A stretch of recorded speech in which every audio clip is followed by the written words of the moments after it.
Il existe un liquide qui ne coûte que 2 dollars à fabriquer chez soi.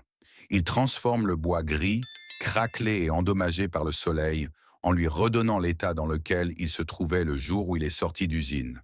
Cela ne se fait pas avec de la peinture qui cache simplement les dégâts, ni avec une teinture qui s'estompe en 6 mois. Au lieu de cela, il pénètre dans le grain lui-même et reconstruit le bois de l'intérieur vers l'extérieur. L'application d'une couche sur une clôture pourrie peut faire croire aux voisins que vous avez remplacé chaque planche. Un passage sur une terrasse usée et l'entrepreneur que vous avez failli engager perd un contrat de 1000 dollars. Les meubles qui semblaient bons pour la décharge ressemblent soudain à des pièces de salle d'exposition haut de gamme. Aucun ponçage n'est requis, aucun outil électrique n'est nécessaire et aucune expérience préalable n'est indispensable. Cette formule existe depuis avant la Seconde Guerre mondiale, époque où les artisans des années 1930 la connaissaient par cœur. Les ébénistes se la transmettaient comme un secret de famille jalousement gardé. Puis, l'industrie de la restauration du bois a découvert quelque chose de dévastateur. Si les propriétaires apprenaient de l'existence de ce liquide, ils n'appelleraient plus jamais d'entrepreneurs. Une bouteille à 2 dollars qui remplace un service à 900 dollars ne peut tout simplement pas se permettre d'être ébruitée. Par conséquent, ils l'ont enterrée. Ce n'était pas parce qu'elle échouait, mais parce qu'elle fonctionnait trop bien. Voici l'histoire du liquide et les secrets de l'industrie du bois que vous ne trouveriez jamais ailleurs. Si ces histoires vous tiennent à cœur, cliquez sur s'abonner et sur la cloche. C'est ici que nous déterrons ce que l'industrie a enterré. Maintenant, laissez-moi vous ramener là où cette formule est née. En 1860, un inventeur britannique nommé Frederick Walton a remarqué quelque chose d'étrange dans son atelier de Londres. Une pellicule s'était formée à la surface d'une boîte d'huile de lin qu'il avait laissée ouverte pendant la nuit. Cette pellicule gommeuse était plus dure que le vernis et plus flexible que la laque. Walton a réalisé que l'huile réagissait avec l'oxygène de l'air et formait un polymère naturel. Il a passé les 3 années suivantes à perfectionner le processus dans une usine à la périphérie de Londres. En 1863, il avait inventé le linoléum, le premier revêtement de sol produit en série de l'histoire, entièrement basé sur un ingrédient, l'huile de lin, extraite des graines de la plante de lin. Mais l'histoire de cette huile remonte bien plus loin que l'Angleterre victorienne, 20 000 ans de plus. Le lin est l'une des cultures les plus anciennes de la Terre, cultivée en Mésopotamie ancienne tant pour sa fibre que pour sa graine. Les tombes égyptiennes contiennent des tissus de lin tissé qui sont encore intacts après 4000 ans. En Chine ancienne, les menuisiers ont découvert qu'en pressant ces graines, on produisait une huile dorée qui s'imprégnait dans le bois et durcissait au fil des semaines pour former un bouclier protecteur. Ce fut la première finition pour bois enregistrée dans l'histoire de l'humanité. Ce n'était pas du polyuréthane d'usine ni un scellant chimique de laboratoire. C'était de l'huile provenant d'une graine pressée à la main et frottée sur le bois avec un chiffon. Pendant des siècles dans toute l'Europe, chaque ébéniste, constructeur de navires et fabricant de meubles a utilisé l'huile de lin comme base de son métier. Les bâtisseurs médiévaux la mélangeaient avec de l'oxyde de plomb pour créer de l'huile de lin cuite qui séchait plus durement et plus rapidement que la forme brute. Les portes des cathédrales en Allemagne traitées avec cette huile au XVIe siècle sont encore debout aujourd'hui. Les navires de la marine britannique enduisaient leurs ponts d'huile de lin avant de traverser l'Atlantique, et le bois survivait à l'eau salée, au soleil tropical et aux tirs de canon. Puis il s'est produit quelque chose qui a tout changé. Dans les années 1950, l'industrie pétrochimique a introduit les résines alkydes synthétiques. Le polyuréthane, la laque et les vernis chimiques ont inondé le marché. Ces produits étaient plus rapides à appliquer, plus brillants à l'œil et beaucoup plus rentables à fabriquer. Produire de l'huile de lin ne coûtait que quelques centimes par gallon, tandis que les finitions synthétiques coûtaient des dollars et nécessitaient une nouvelle application tous les 2 ou 3 ans. L'industrie n'a pas changé parce que les nouveaux produits étaient peu meilleurs. Ils ont changé parce que les nouveaux produits généraient des revenus récurrents et la vieille formule a discrètement disparu des rayons des quincailleries. Avant de continuer, je dois m'arrêter et vous dire quelque chose d'important. Cette information n'est que la pointe de ce que l'industrie vous a caché. Des mois ont été passés à rassembler tout ce qu'ils ont enterré en un seul endroit. Cela inclut des techniques de feu qu'utilisaient des unités militaires et qui sont désormais classées comme dangereuses. Cela inclut des abris d'urgence qui ne coûtent rien et qui pourtant surpassent des tentes à 200 $. Il y a des filtres à eau artisanaux que les ingénieurs ont testés et ne pouvaient pas croire qu'ils fonctionnaient réellement. Vous trouverez des répulsifs naturels contre les insectes que les tribus indigènes ont perfectionnés au fil de siècles d'essais et d'erreurs. Il existe des méthodes de conservation des aliments qui gardent la viande et les légumes frais pendant des mois, sans réfrigération ni électricité. Tout cela se trouve à l'intérieur de la voûte occulte complète.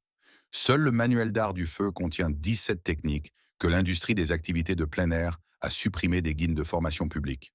Le livre de cuisine des rations perdues contient des recettes qui ont maintenu les soldats en vie au front lorsque les chaînes d'approvisionnement se sont complètement effondrées. Le plan complet hors réseau couvre l'eau, l'abri, l'énergie et la nourriture dans un seul document. La liste de contrôle pour les pannes de courant de 72 heures vous guide précisément sur ce qu'il faut faire lorsque le réseau électrique s'éteint. Il y a plus de 10 guides en un seul endroit, sans remplissage, allant droit au but. Le lien est dans la description juste en dessous de cette vidéo. Mais restez ici car la science, derrière cette formule pour le bois, est sur le point de changer votre façon de voir chaque pièce de bois de votre maison. Voici ce qui se passe au niveau moléculaire lorsque vous appliquez ce liquide sur du bois endommagé. L'huile de lin est un triglycéride avec une concentration inhabituellement élevée d'acide alpha-linolénique. Il s'agit d'un acide gras polyinsaturé qui réagit avec l'oxygène par un processus que les scientifiques appellent l'oxydation. Lorsque vous frottez l'huile sur le bois, elle ne reste pas en surface comme la peinture ou le vernis. Elle pénètre profondément dans la structure cellulaire même du bois. Une fois à l'intérieur, les chaînes d'acides gras commencent à s'entrelacer entre elles, formant un réseau de polymères flexibles qui remplit chaque pore. Le processus de réticulation crée un nouveau matériau à l'intérieur des fibres de bois. Une résine naturelle qui se dilate et se contracte avec la température, mais repousse l'humidité et résiste aux rayures. Une étude du Journal of Coating Technology a confirmé que l'huile de lin pénètre dans le bois jusqu'à 4 fois plus profondément que le polyuréthane synthétique. Le polyuréthane repose sur le grain comme une coque en plastique et une seule fissure dans cette coque permet à l'humidité de s'infiltrer en dessous. C'est pourquoi les terrasses en polyuréthane s'écaillent, cloquent et deviennent grises en 3 saisons. L'huile de lin fait le contraire car elle devient une partie du bois lui-même. Maintenant, ajoutez du vinaigre blanc au mélange et quelque chose de remarquable se produit. Le vinaigre est de l'acide acétique, un solvant naturel qui traverse des décennies de saleté, d'oxydation et de finition morte sans endommager les fibres saines en dessous. Pendant que le vinaigre élimine le gris, l'huile de lin inonde le grain nouvellement exposé et commence à polymériser immédiatement. Le troisième ingrédient est la clé qui déverrouille toute la formule. La térébenthine, un solvant naturel distillé à partir de la résine de pin, dilue l'huile de lin pour qu'elle pénètre 2 fois plus profondément et durcisse 2 fois plus vite. Sans térébenthine, l'huile s'accumule à la surface et met des semaines à durcir. Avec la térébenthine, elle s'imbibe en quelques minutes et commence à durcir en quelques heures. Le coût total de ces 3 ingrédients dans n'importe quelle quincaillerie est de moins de 2 $ par application. Un quart de gallon d'huile de lin cuite coûte environ 4 $. Un gallon de vinaigre blanc coûte moins de 3. Une petite boîte de térébenthine coûte environ 5 $ et dure des mois. Maintenant, comparez cela à ce qu'un entrepreneur facture pour le même résultat. Le coût moyen national pour restaurer une terrasse de 200 pieds carrés est de 980 $. La main-d'œuvre seule varie entre 600 et 1400 $ pour un travail qui prend de 1 à 3 jours. Un seul meuble ancien coûte entre 300 et 800 $ dans un atelier de restauration.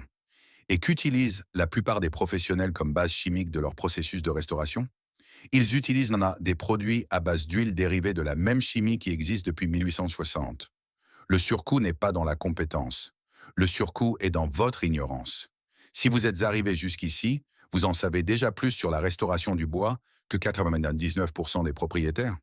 Abonnez-vous et partagez ceci avec quelqu'un qui est sur le point de gaspiller 1000 $ chez un entrepreneur.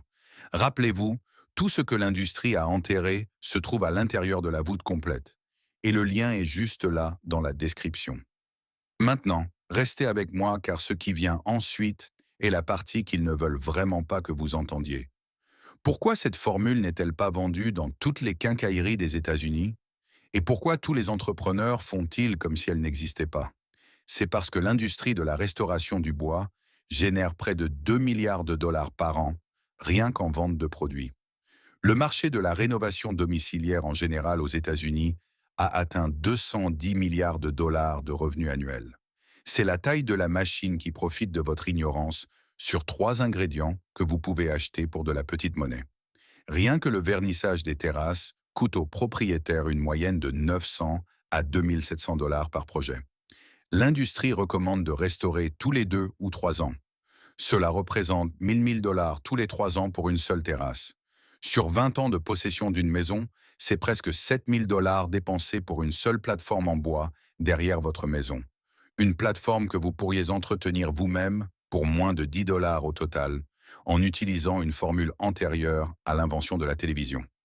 Maintenant, multipliez cela par les 75 millions de maisons unifamiliales aux États-Unis qui ont des terrasses en bois, des clôtures, des porches, des pergolas, des meubles, des sols, des armoires, des moulures, des cadres de fenêtres et des portes. La quantité d'argent qui circule des propriétaires vers les entrepreneurs et les entreprises chimiques pour l'entretien de base du bois est ahurissante. Tout dépend d'une chose: vous maintenir convaincu que vous ne pouvez pas faire cela vous-même. Mais voici le mécanisme qui maintient cela enterré. On ne peut pas breveter l'huile de lin car c'est un produit naturel qui existe depuis des milliers d'années. On ne peut pas breveter le vinaigre car c'est de l'acide acétique, l'un des produits chimiques les plus anciens connus de l'humanité. On ne peut pas breveter la térébenthine car elle est distillée à partir des pins depuis l'époque des Grecs anciens. Il n'y a aucune molécule brevetée, aucun secret commercial, ni aucune propriété intellectuelle à protéger. Ce qui ne peut pas être breveté ne peut pas générer de droit de licence. Ce qui ne peut pas être licencié ne peut pas créer une distribution exclusive. Et ce qui ne peut pas être distribué exclusivement ne peut pas construire un monopole de marque. Tout le modèle économique de l'industrie de la restauration du bois dépend de votre croyance que l'entretien du bois nécessite des produits spécialisés, de marque et coûteux, avec des noms que vous reconnaissez grâce aux publicités télévisées. Il s'agit de produits qui contiennent exactement les mêmes ingrédients actifs, qui coûtent quelques centimes à la quincaillerie, réemballés avec une étiquette et une marge de 400%. Seul le marché des produits de restauration du bois a été évalué à 1,9 milliard de dollars en 2024, dominé par de grandes entreprises comme 3M, Sherwin-Williams et Howard Products. Leur message est simple et efficace. N'essayez pas cela chez vous. Faites confiance aux professionnels et achetez notre marque. Mais l'ingrédient actif dans la plupart des produits de restauration du bois à base d'huile est la même chimie d'huile cicative que Frederick Walton a découverte en 1860. Ils vous vendent de l'huile de lin avec des additifs et un logo en vous facturant de 10 à 50 fois le coût de la matière première. Ce n'est pas de l'innovation, c'est un modèle d'affaires basé sur l'assurance que vous n'ouvrirez jamais un manuel de chimie. Pensez à ce qui se passe lorsqu'un propriétaire cherche sur Internet comment restaurer du bois usé. La première page de résultats est dominée par des publicités payantes d'entreprises de produits de restauration et des articles sponsorisés de marques de rénovation domiciliaire. L'algorithme lui-même est façonné par les dollars du marketing, poussant la solution à 2 dollars de plus en plus bas dans la page de résultats. Pendant ce temps, chaque émission de télévision sur la rénovation domiciliaire présente un segment où l'animateur recommande le dernier traitement pour bois de marque. Il ne mentionne jamais que la chimie active dans cette bouteille à 30 dollars coûte moins de 50 centimes à reproduire avec 3 ingrédients du rayon peinture. La suppression n'est pas une conspiration dans une salle de conférence sombre. C'est simplement la main invisible d'un marché qui récompense la complexité et punit la simplicité. Lorsque la solution est bon marché, facile et non brevetable, aucune entreprise n'est incitée à en faire la promotion. Elle disparaît donc de la conscience publique génération après génération. Le cycle continue car chaque année, un nouveau propriétaire contemple une terrasse grise et tape dans un moteur de recherche. Combien coûte la restauration d'une terrasse? La réponse qu'il reçoit est toujours un chiffre avec un signe dollar, jamais une recette avec 3 ingrédients. Je dois être honnête avec vous sur quelque chose car cette formule n'est pas magique et il y a des limites que vous devriez comprendre. L'huile de lin brute sans agent cicatif métallique peut mettre des semaines à durcir complètement dans des environnements humides. C'est pourquoi la recette nécessite spécifiquement de l'huile de lin cuite contenant des catalyseurs de séchage pour accélérer le durcissement à 24-48 heures. L'huile de lin peut également jaunir légèrement avec le temps, surtout sur les bois très clairs comme l'érable ou le bouleau. Mais sur les bois plus foncés comme le chêne, le noyer, le cèdre et le séquoia, l'effet de chaleur rehausse vraiment le grain de façon magnifique. Il y a aussi un avertissement de sécurité critique que la plupart des chaînes de bricolage ignorent complètement. Les chiffons imbibés d'huile de lin peuvent s'enflammer spontanément s'ils sont laissés froisser en tas. En 1991, un incendie provoqué par des chiffons imbibés d'huile de lin a détruit le One Meridian Plaza à Philadelphie et tué 3 pompiers. Étalez toujours vos chiffons à plat pour qu'ils sèchent à l'air libre ou plongez-les dans l'eau dans un récipient métallique scellé avant de les jeter. Ce n'est pas facultatif, c'est une règle de sécurité vitale. Maintenant, voici exactement comment fabriquer et appliquer ce liquide. Étape 1. Rassemblez vos 3 ingrédients dans n'importe quelle quincaillerie. Vous avez besoin d'une part d'huile de lin cuite. La boîte doit porter la mention « cuite » sur l'étiquette. Une part de vinaigre blanc distillé et une part de térébenthine, également appelée essence de térébenthine pure, que l'on trouve au rayon peinture. Étape 2. Combinez des parts égales des 3 dans un bocal en verre avec un couvercle hermétique et agitez vigoureusement pendant 30 secondes jusqu'à ce que le mélange s'émulsionne en un liquide doré trouble. Étape 3. Nettoyez la surface du bois avec une brosse sèche pour enlever la saleté non adhérente, les toiles d'araignée et les débris. Vous n'avez pas besoin de poncer, de décaper ou de laver à la haute pression. Étape 4. Trempez un chiffon en coton propre dans le mélange et appliquez-le le long du grain du bois en effectuant des passages fermes et réguliers. Travaillez par section d'environ 60 cm de large pour que le liquide ne sèche pas avant d'être étalé. Étape 5. Laissez la première couche s'absorber pendant 10 à 15 minutes, puis essuyez l'excès avec un chiffon sec. Étape 6. Attendez 24 heures et appliquez une seconde couche en utilisant la même méthode. La seconde couche intensifie la couleur et double la barrière protectrice à l'intérieur des fibres de bois. Pour une terrasse usée, commencez par la planche la plus endommagée pour voir la transformation immédiatement. La couche grise oxydée se dissoudra au contact du vinaigre et l'huile dorée inondera le grain exposé en quelques secondes. L'avant et l'après sur une seule planche vous convaincront plus vite que tout ce que je pourrais dire. En 10 minutes, vous ferez chaque planche car le résultat est tout simplement spectaculaire. Pour les meubles d'intérieur, appliquez-le avec un chiffon plus doux en exerçant une pression plus légère par petits mouvements circulaires. Les pièces anciennes réagissent particulièrement bien car l'huile réhydrate le bois qui a séché pendant des décennies, redonnant vie aux tables à manger, commodes, étagères et tables de chevet. Pour les clôtures, utilisez un large pinceau ou un rouleau à peinture pour couvrir rapidement de grandes surfaces. Une clôture qui semblait avoir besoin d'être remplacée paraîtra neuve au coucher du soleil. Une préparation dans un bocal d'un quart de gallon couvre environ 30 à 40 pieds carrés. Pour les parquets, appliquez en couches fines et régulières avec une serpillière plate, en travaillant une section à la fois et en laissant passer 24 heures entre les couches. Le sol développera un éclat satiné chaleureux qui s'intensifie à chaque application, la même technique que les propriétaires victoriens utilisaient pour entretenir leur sol pendant des générations.